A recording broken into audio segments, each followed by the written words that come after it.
Honorable Speaker of Parliament, Honorable Prime Minister, Honorable Cabinet Ministers and Assistant Ministers, Honorable Leader of Opposition, Honorable Members of Parliament, ladies and gentlemen, and all those tuning in live on Parliament's Facebook channel.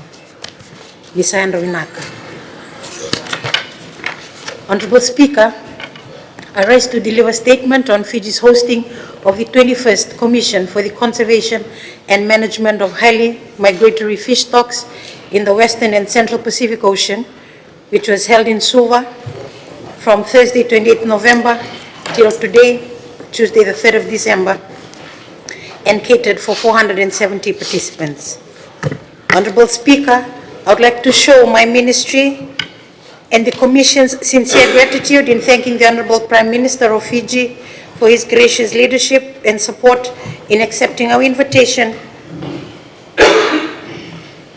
to be chief guest at the official opening of the meeting. Honorable Speaker, the Commission for the Conservation of Management of Highly Migratory Fish Stocks in the Western and Central Pacific Ocean is one of the 5 global tuna regional fisheries management organizations and is perhaps the largest regional fisheries management organization, catering to over 50% of the world's tuna catches.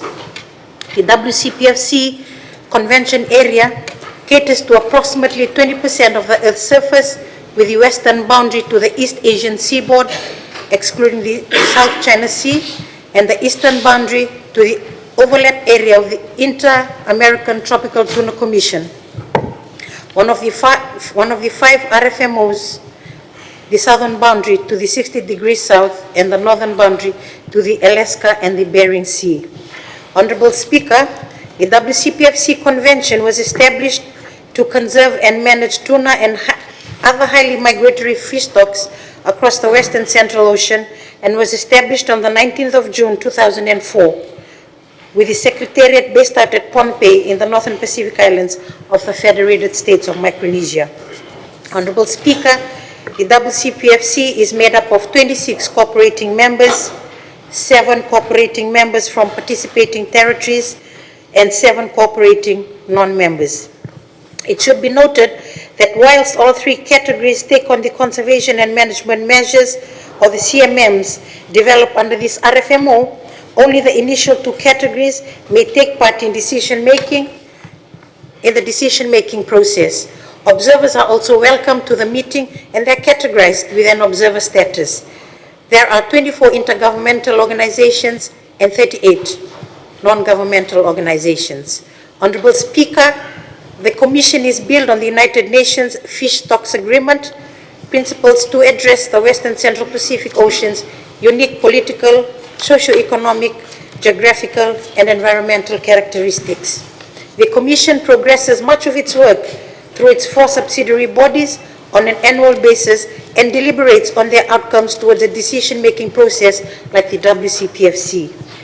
The 4 such bodies of the Commission, Honorable Speaker, are the Scientific Committee, which ensures that the Commission utilizes the best available scientific information to develop appropriate conservation management measures in order to allow for long-term sustainability of the highly migratory fish stocks in the convention area. The Technical Compliance Committee, or the TCC, is the enforcement committee which reviews members' adherence to the Commission's decisions and compliance to the CMMs that are developed therein. This is often done in closed sessions with members only in the deliberations. The Northern Committee, which provides recommendation to the Commission on species found 20 degrees north of the convention area. It should also be noted that not all members of the Commission are represented at the Northern Committee. The Finance and Administrative Committee, the committee that deliberates and advises the Commission on matters related to its budget, finances, and administration. Honorable Speaker, the Commission's decision-making processes are usually made by consensus. Where voting will be needed, the Convention also provides a 2-chambered voting mechanism, with member countries of the Pacific Islands Forum Fisheries Agency forming 1 chamber and the non-FFA membership countries forming the 2nd chamber. Honorable Speaker, Further to this, Fiji has access to 3 funding mechanisms under the Commission, allowing it and other developing states and participating territories to meet their obligation under the Commission. And they are the Special Requirements Fund, the Japanese Trust Fund, and the Chinese Taipei Trust Fund. As a Commission member, Honorable Speaker, Fiji ensures that it consistently meets its obligation under treaties and other legally binding arrangements regarding the harvesting and managing of highly migratory fish stocks in the Commission's convention area. Honorable Speaker, at this juncture, I would like to highlight that under Article 30 of the convention text, there is recognition of the special requirements of developing states, an element that Fiji sees to in the development of the Commission's conservation management measures. More so, Fiji maintains vigilance on the application of these elements so as not to affect Fiji's sovereignty and sovereign rights. Honorable Speaker, Fiji is the only longline fishing industry in the Pacific Island country with a fully domesticated longline fleet. To ensure the protection, the sustainable management and development of our domestic longline fishery, the Ministry prioritizes the needs of our domestic fishing industry to ensure its long-term viability as a thriving sector. Honorable Speaker, Fiji has obligations under the Convention and includes, but is not limited to, the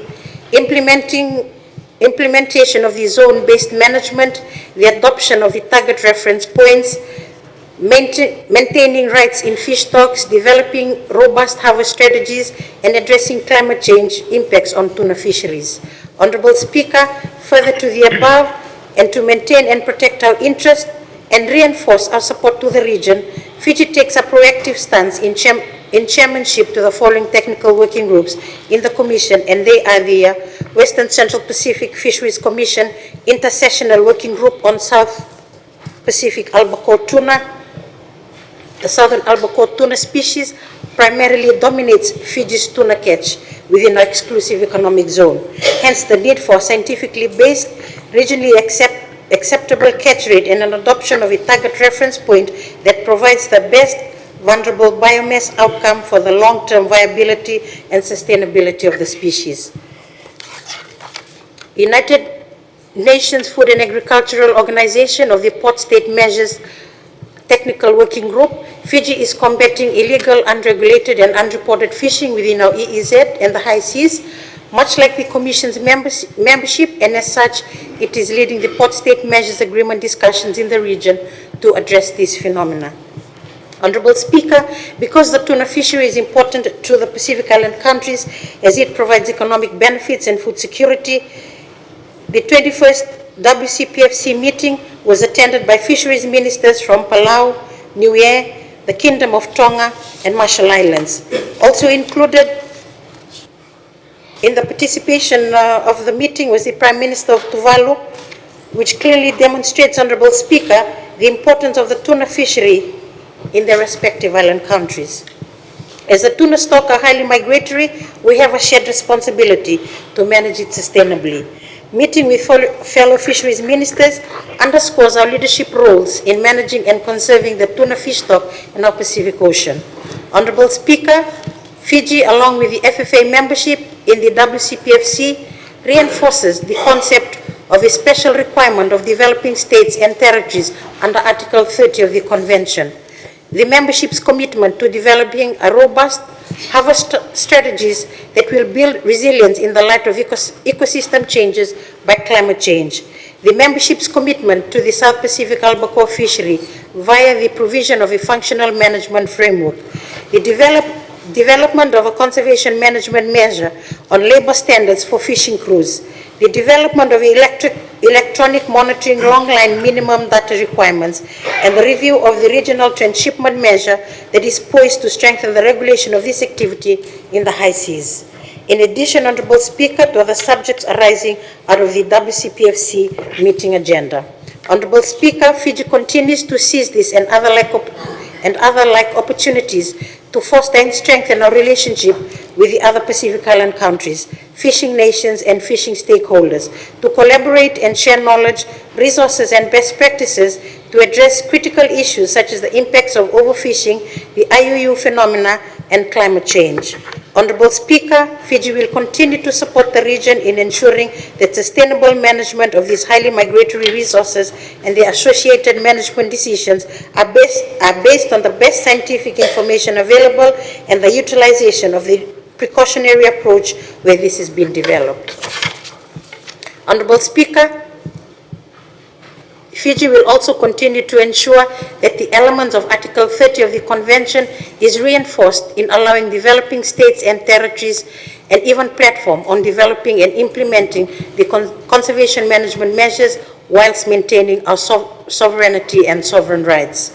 Honorable Speaker, once again I would like to reiterate our sincere appreciation to Cabinet support and decision to ensure the facilitation of hosting the 21 Western Central Pacific Fisheries Commission meeting here in Fiji, and look forward to providing an outcome document once the meeting processes have concluded.